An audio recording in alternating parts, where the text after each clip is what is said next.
The piercing traumas of school shootings, when they've made it into the movies, have seldom carried quite the right tone. Even the best intentions in wading into such tragic horrors can come off as insincere, even exploitive. Mass, Fran Kranz's meditative chamber piece, is a sober and wrenching exception. Kranz's film, the veteran actor's first as writer-director, is about two sets of parents who meet, cautiously and with still raw wounds, to talk 6 years after a school shooting that brought their families together. Gail and Jay lost their son in an attack by the son of Richard and Linda, who also died that day.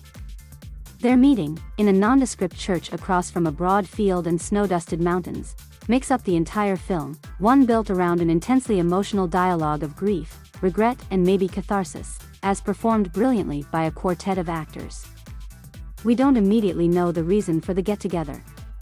Kranz, whose film feels meant for the stage, begins with the anxious table setting at the church, an Episcopalian chapel.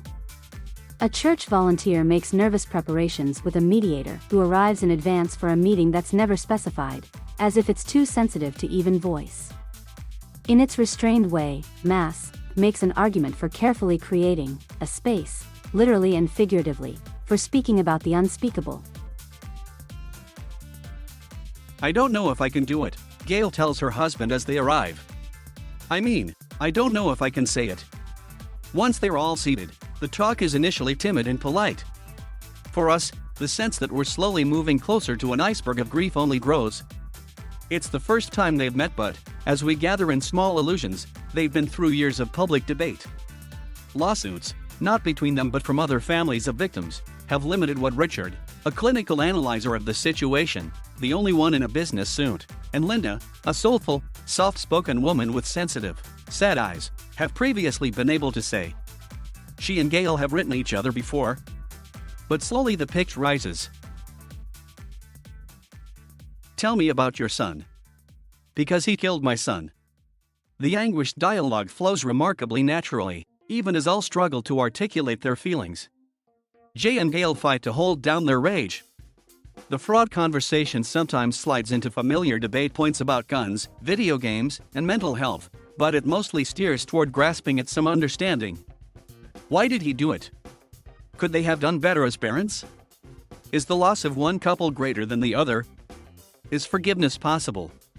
How can they make any sense of it? The love we had, it was real. And the truth is, we believed we were good parents, and in some awful, confusing way, we still do, says Linda. Is it worse that I thought I was a good mother? None of this may be anyone's idea of a happy movie night. But in scratching at real wisdom, Mass, which begins playing in theaters Friday, is stirring in its humanity. Kranz's film isn't perfect. As the conversation ebbs and the four parents stagger out of the room and awkwardly part, the movie, too, struggles with how to walk away. But in this plainly photographed, mournful, restrained movie, the back and forth is bracingly sincere. Each actor deserves praise, but Plimpton, as a hardened woman trying to unburden herself of her sorrow without at the same time losing a piece of her son, is magnificent. Dowd's performance, too, is so richly empathetic. Linda's melancholy is bottomless, but there's something spiritual in how eager she is to ease Jay and Gail's suffering, if she can. The performances are too internalized to seem theatrical. Often, Mass is most moving when they're simply listening.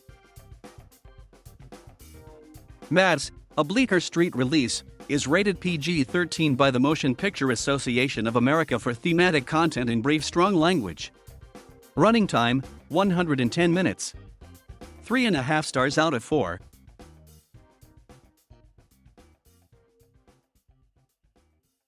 Thank you for watching. Please subscribe.